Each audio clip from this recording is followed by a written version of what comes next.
Hello, ladies and gentlemen, and welcome once again to the Ernest Faison Show. I sincerely hope that you are enjoying your summer. I have a gentleman on the show who I've been admiring for a long time. I also consider him to be a mentor.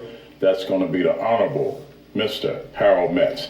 Thanks for being on the show, sir. Yeah, thank you, and so good to see you. Still looking good. Brother. Well, I'm trying to be like you when I grew up, and that seersucker suit is certainly not hurting you. And we've been knowing each other for a while. Senator Metz would like to be known as a soldier of justice, and he has served the community for 29 years. And why don't you take us through maybe from how you actually got into politics, but even before that, in the leadership role you were in at Central as their basketball coach? I started out in the South Providence Recreation Center coaching the 13 to 15-year-olds. Sure. And I did that, and I knew I liked coaching. And Central High School, I graduated from Central High School. And what happened was I went and got a business degree and found out that I really wasn't a desk person. Mm-hmm. And I needed to work with people. And so I had to, the only thing I could do after I couldn't throw all those courses away, so I ended up becoming a business teacher. And because you were a teacher, you also were able to coach. So that's really how I got into coaching. I started coaching the girls first and then the boys. Speaking of coaching there, I would like to show my viewing audience Coach of the Year. That would be Mr. Harold Metz. Proceed. Yes, and it was very challenging because in those days Central was known for winning a lot of state championships.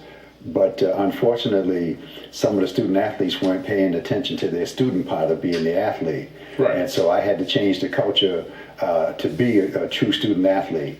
And it took me a little while, but after a while, the first championship was 1986, 87, 87, 88, and then 90, 91.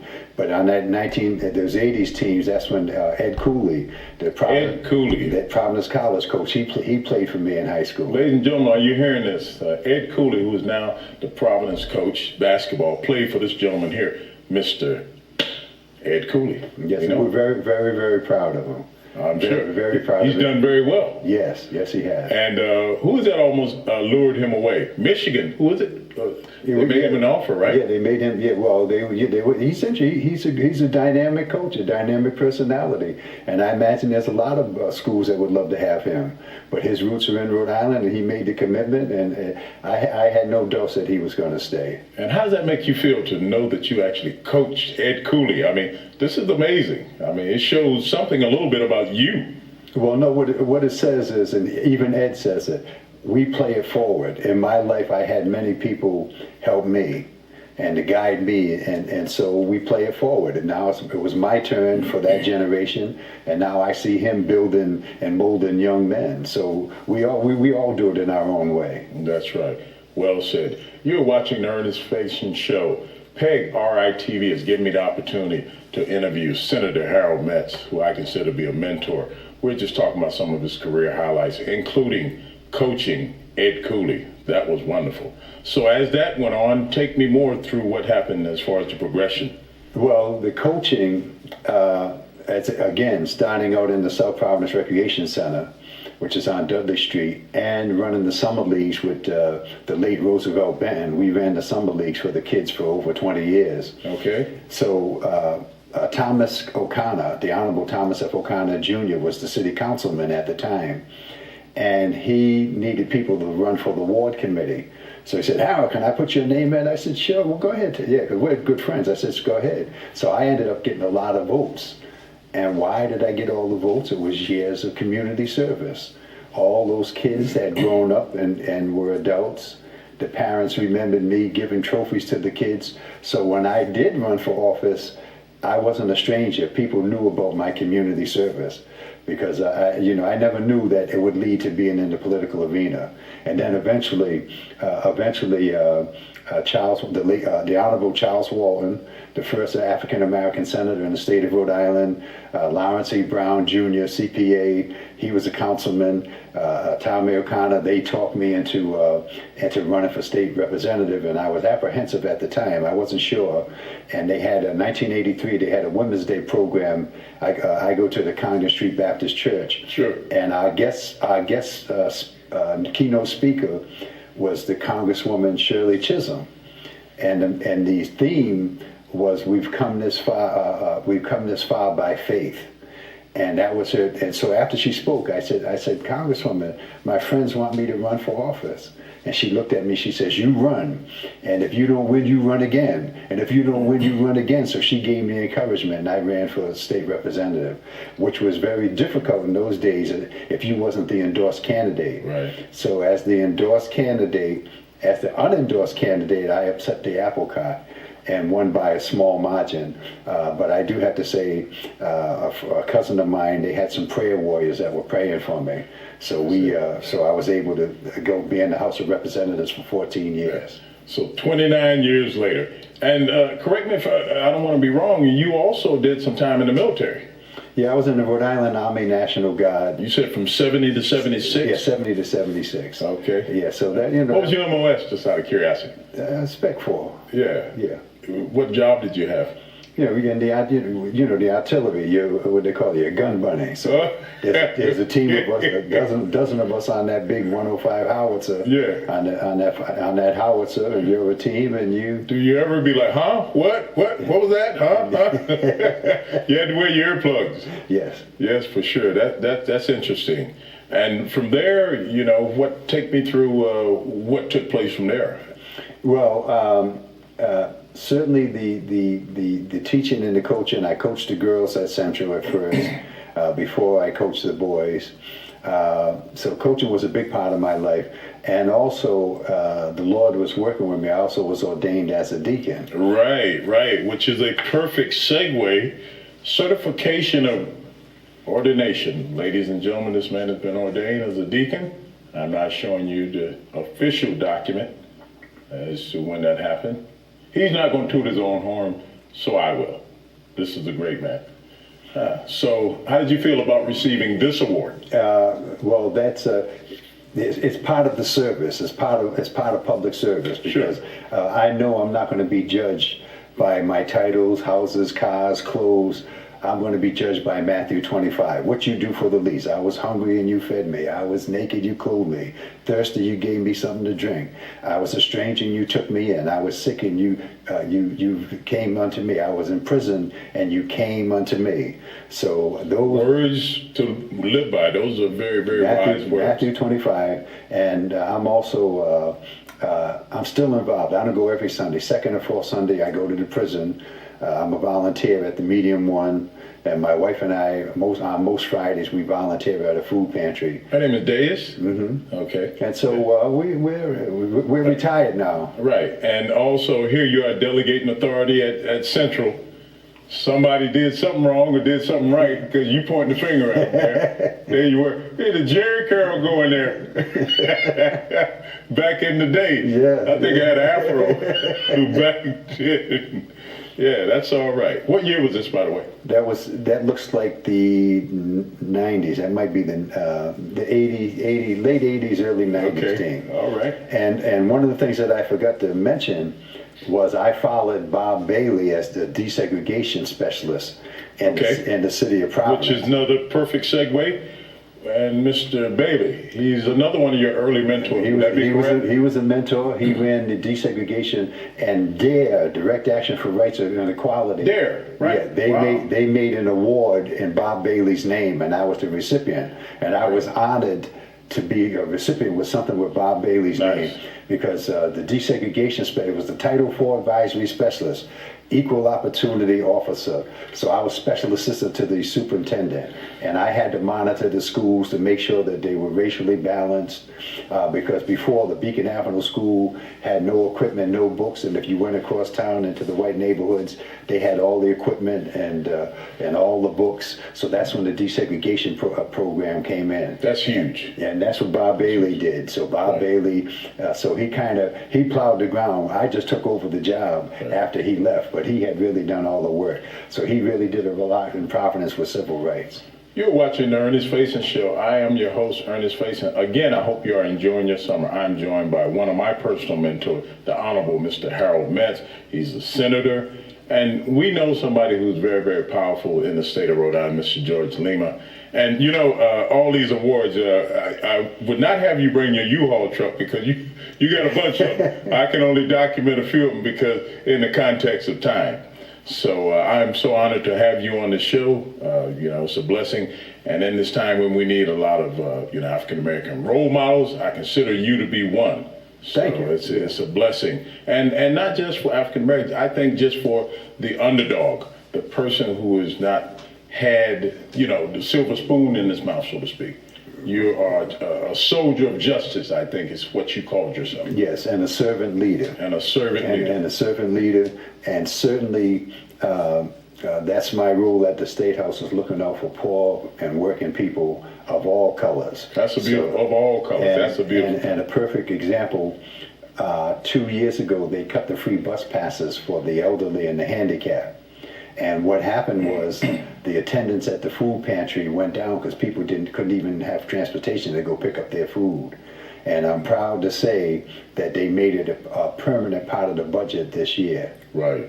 So what role did Davy Lopes play in your development?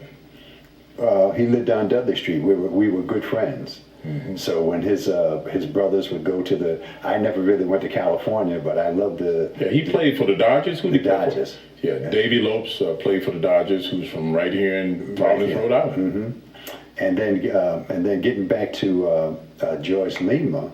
George Lima, the Honorable George Lima, was a state representative, and I never knew the history that he had in the labor movement and sparring with Joe Louis and the Tuskegee Airmen, because George was so humble, he never talked about this stuff.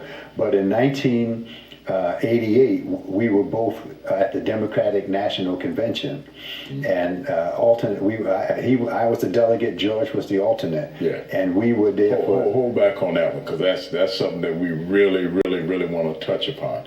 And as a matter of fact, we got some documentation. And I don't want to gloss over that. I really, really want to get into that very, very much, because he was one of our mentors, yours and mine, Tuskegee Airmen, passed the Fair Housing Act, sparred with Joe Louis, ladies and gentlemen. This is not a far.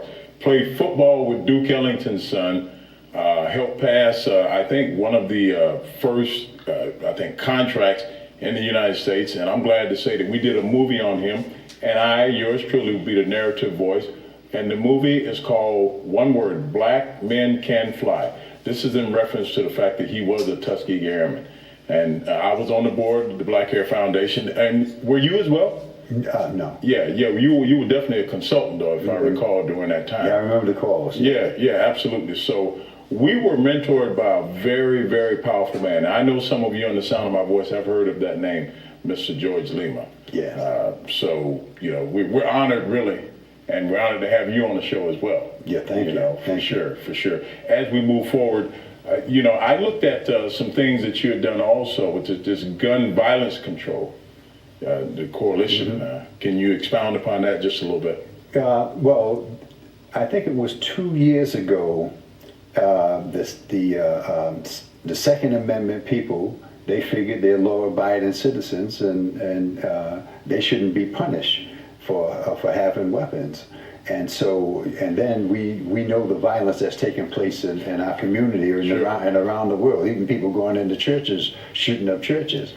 And we were able, rather than people demonizing one another, as we see today, and it's so sad, Senator Steve Archibald, one of my colleagues, and Senator Aaron Lynch, they were there at the State House till 2, 3 in the morning, working with the mothers that demand action against gun violence and the Second Amendment people. And we were able to get some legislation passed that would take guns away from domestic abusers.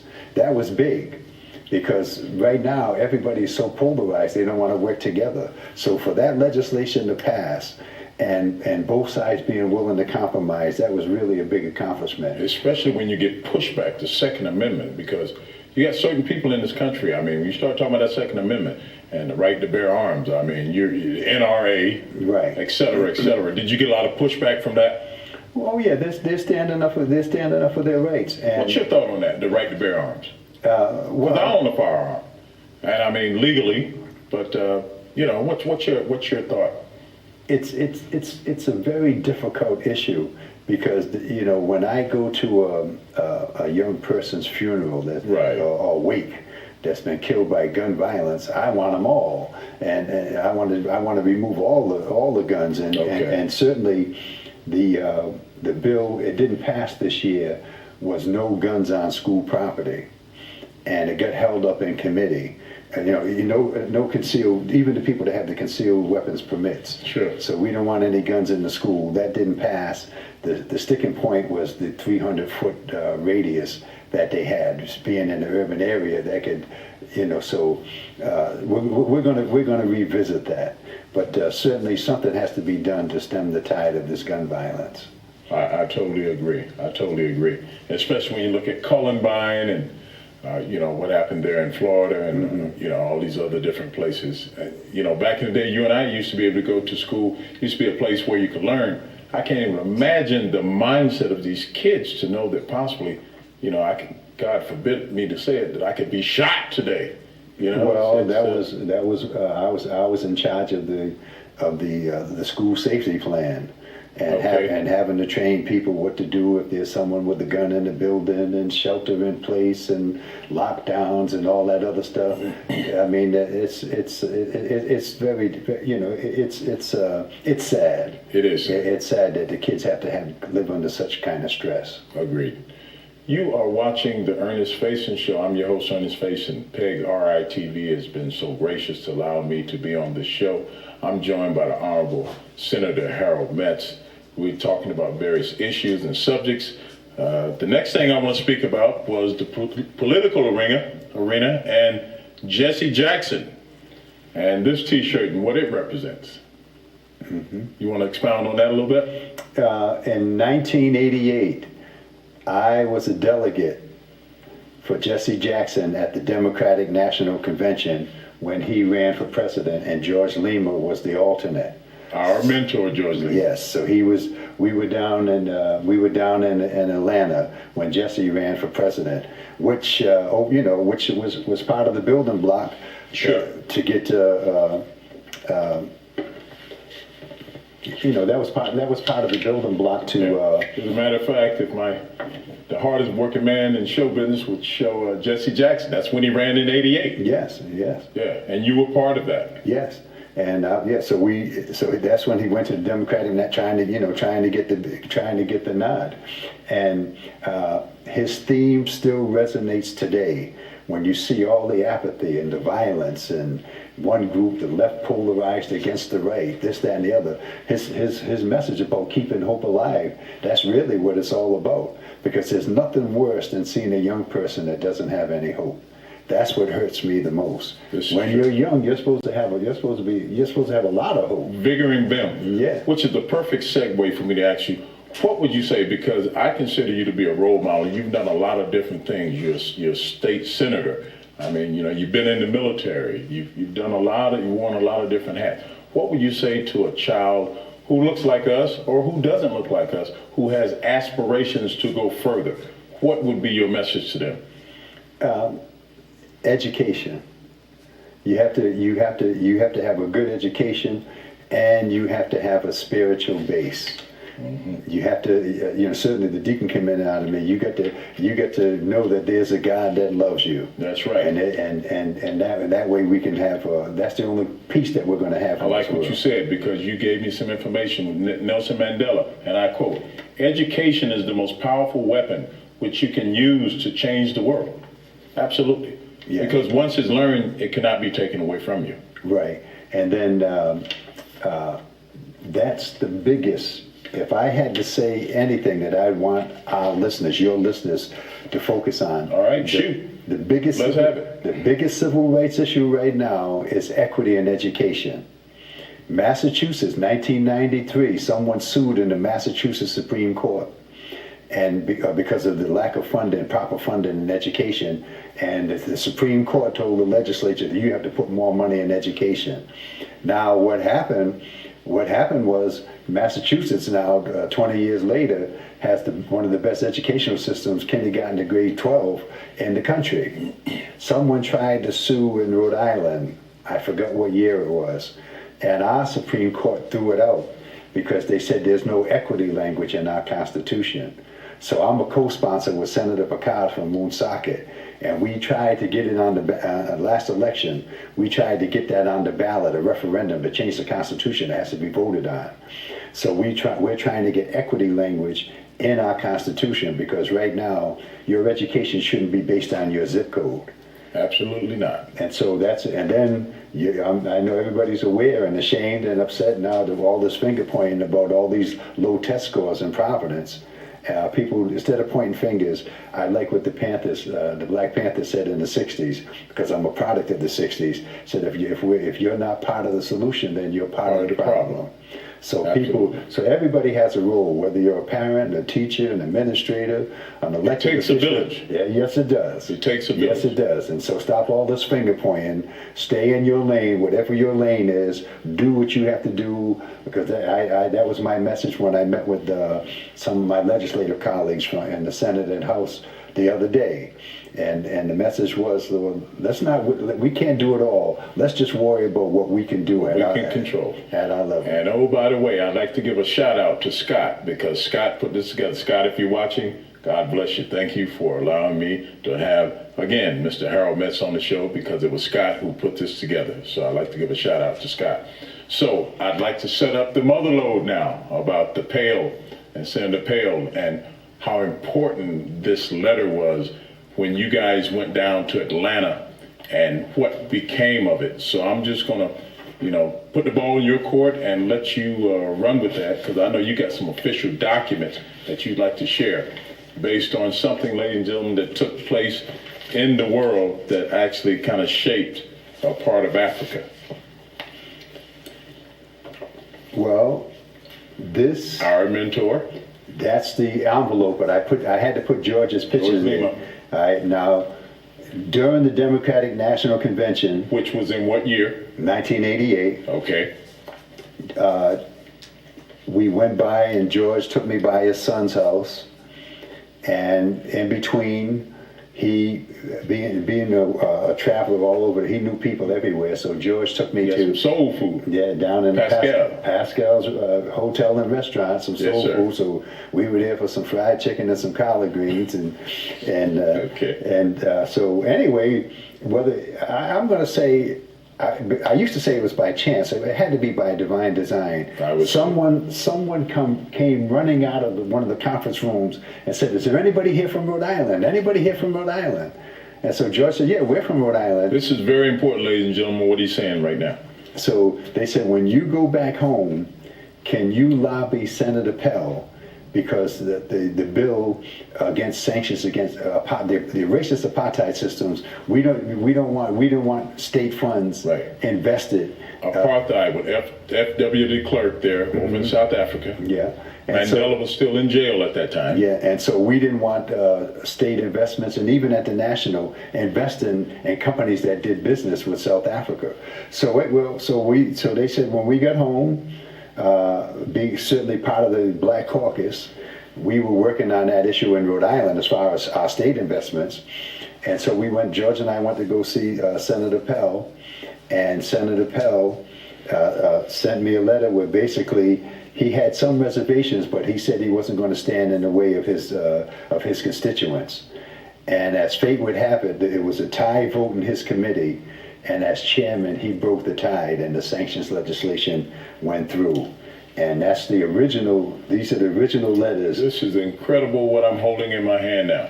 So in layman's term, this bill signed notify any investments under the apartheid rule at that time going to South Africa. In other words, there were no resources going there. No investment. Cut off the resources because they were under the apartheid system. Yeah. And Senator Pale made this happen. Yes, he did. And this is the legal documents here that I have in my hand. Yeah, that's the letter he sent the Black Caucus. I was secretary of the Rhode Island Black Caucus at the time, and George went and I went to see him, and that's the letter that he sent. This is incredible. This is incredible. I'm humbled actually to hold these two pieces of, very, very important pieces of information, because this is what cut off the, like you said, the resources. Mm-hmm. And from there, we obviously know that Mandela got out 27 years later and became the man that he became. And wow, that's something else. How do you feel about being part of something like this? This is incredible. Well, it's funny. We're having some painting done at the house, so my wife's been asking me to clean this one room where I got all my papers, and that's when I came across this letter. What it does is it reminded me of a lot of the things that I've been involved with other people. That I really, George. I'm trying to be like George. You do what you have to do. But George was so humble with it. And when I came across that letter, I said, "Wow, did that reawaken a lot of memories?" But what it says is that we have to keep working. And I think it was Reverend Bernice King quoting her mother. She said, Coretta Scott King, and she said that freedom. Dr. King's wife. Yeah, he said, I met her once. Yeah. And I have it here. She said that. While he's looking for that, you are watching the Ernest Faison show, PEG RITV. I have two documents in my hand that were signed by Senator Pale to cut off resources during the years of apartheid over in South Africa. The Senator Harold Metz, the Honorable Senator Harold Metz, was part of this. This is part of history, ladies and gentlemen. And me as just a young man, I can just tell you, I got a spark in my eye. It's incredible for me to hold these documents and to know the magnitude about what this did and what this stood for here. Yes. And you to be a part of it like that, Because we do know, Senator Metz, that freedom is not free. Yes, and that was Mrs. King's remarks. She said, and I quote, "Freedom is never really won. You earn and win it in every generation." So the battles, I'm still fighting the same battles that I was fighting 29 years ago.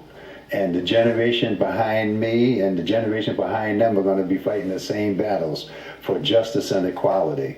But we, as Jesse Jackson's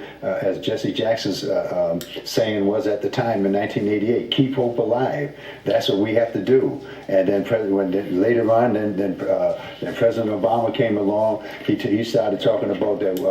We have to stand. You have to make a stand for. Let me ask you this: did you think in your lifetime that you would see a first African American president in your lifetime? Probably not. Because you've been a soldier of justice. You've been in the state senate. You're a state senator. You've been a coach. You've been in leadership position. Did you think or fathom that you would ever? You got about 30 seconds. Not really. Okay. Not really. That's it. You know what, ladies and gentlemen, it's been fun. I could talk to this man all day because I consider to be one of my mentors. If we do not see you again, let it be known that this party was well made. We feel like we did a good job this time. I'm not quite sure we can do better, especially when you start talking about documents which helped shape apartheid. With the Honorable Harold Metz. Thank you so much for being on the show. Thank you. I appreciate you inviting me. It was a blessing. Thank you.